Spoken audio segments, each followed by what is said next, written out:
भारत के एक छोटे से गांव में स्थित एक पुराना स्कूल था जिसका नाम था रामपुर हाई स्कूल। यह स्कूल कई वर्षों से बंद पड़ा था क्योंकि इसके बारे में यह अफवाह फैल चुकी थी कि स्कूल में भूत प्रेतों का वास है।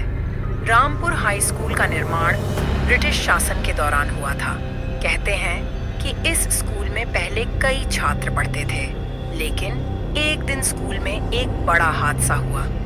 वर्ष 1952 में एक प्रयोगशाला में आग लग गई, जिसमें 5 छात्र और एक शिक्षक की मौत हो गई। लोगों का मानना था कि उन छात्रों और शिक्षक की आत्माएं स्कूल में ही भटकती हैं। कई वर्षों बाद जब यह स्कूल बंद हो गया तो आसपास के लोगों ने अजीब अजीब घटनाएं देखनी शुरू कर दी। रात के समय स्कूल की इमारत से बच्चों की हंसी और रोने की आवाजें आती थीं। कभी-कभी खिड़कियां अपने आप खुलती और बंद होती थीं।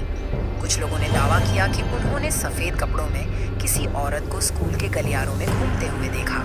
रामपुर के 4 दोस्त अजय, सुमित, रीना और पायल इन अफवाहों को मानने के लिए तैयार नहीं थे। उन्होंने ठान लिया कि वे स्कूल में जाकर सच का पता लगाएंगे। अजय ने कहा, क्या तुम सब डरते हो? ये सब अफवाह है।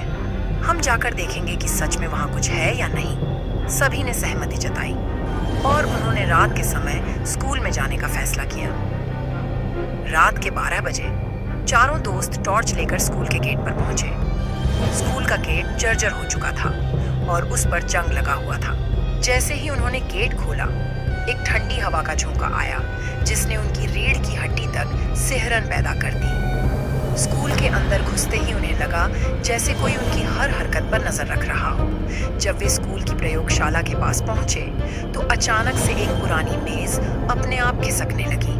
पायल ने घबराकर कहा, यहाँ से चलो, मुझे अच्छा नहीं लग रहा। लेकिन अजय ने उन्हें शांत रहने को कहा। रीना ने ध्यान दिया कि एक काली छाया उनके पीछे पीछे चल रही थी। जैसे ही उसने दोस्तों को यह बात बताई, एक जोरदार ठहाका गूंजा जिससे सभी डर गए। जैसे ही वे मुख्य हॉल में पहुंचे, उन्होंने देखा कि ब्लैक बोर्ड पर खून से लिखा हुआ था, भाग जाओ वरना मर जाओगे। सुमित ने कहा, यह किसी की शरारत है, हम डरने वाले नहीं हैं। तभी अचानक एक कुर्सी हवा में उठी और दीवार पर जा लगी। सबकी चीख निकल गई। स्कूल के गलियारों में चलते हुए उन्हें एक कमरे से बच्चों की हंसी की आवाज सुनाई दी। जब उन्होंने दरवाजा खोला तो कमरे में एक पुराना झूला अपने आप हिल रहा था। झूले के पास एक छोटी लड़की का धुंधला सा साया दिखाई दिया, जिसने कहा, तुम्हें यहाँ नहीं आना चाहिए था। डर के मारे चारों दोस्त बाहर भागने लगे, लेकिन स्कूल का मुख्य गेट किसी अदृश्य ताकत ने बंद कर दिया था। अचानक एक बूढ़े आदमी का भूत प्रकट हुआ। उसने कहा, तुम लोगों को यहाँ नहीं आना चाहिए था, यह जगह अब हमारी है। भूत ने बताया कि वह उन 5 छात्रों का शिक्षक था जो आग में मारे गए थे। उसकी आत्मा तब तक भटकती रहेगी जब तक कोई उसकी मौत के पीछे का सच नहीं जान लेता। डरते हुए अजय ने उससे पूछा, तुम्हारी मौत के पीछे का सच क्या है? भूत ने बताया कि आग लगने की वजह एक साजिश थी। उस समय के स्कूल के प्रिंसिपल ने स्कूल की जमीन हड़पने के लिए यह सब किया था। उसने प्रयोगशाला में आग लगाई जिससे कई मासूमों की जान चली गई। भूत ने कहा, अगर तुम लोग इस सच को सबके सामने लाओगे तो हमारी आत्माओं को शांति मिलेगी। अगले दिन चारों दोस्तों ने गांव वालों को स्कूल की सच्चाई बताई। पुलिस ने पुराने दस्तावेजों की जांच की और साबित किया कि आग एक दुर्घटना नहीं बल्कि साजिश थी।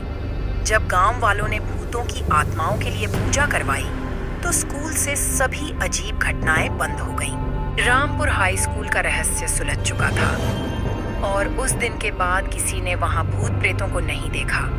लेकिन चारों दोस्तों के लिए यह एक ऐसा अनुभव था जिसे वे कभी नहीं भूल सके। अगर अभी तक रिया स्टोरी चैनल को सब्सक्राइब नहीं किए हैं तो सब्सक्राइब जरूर कर लें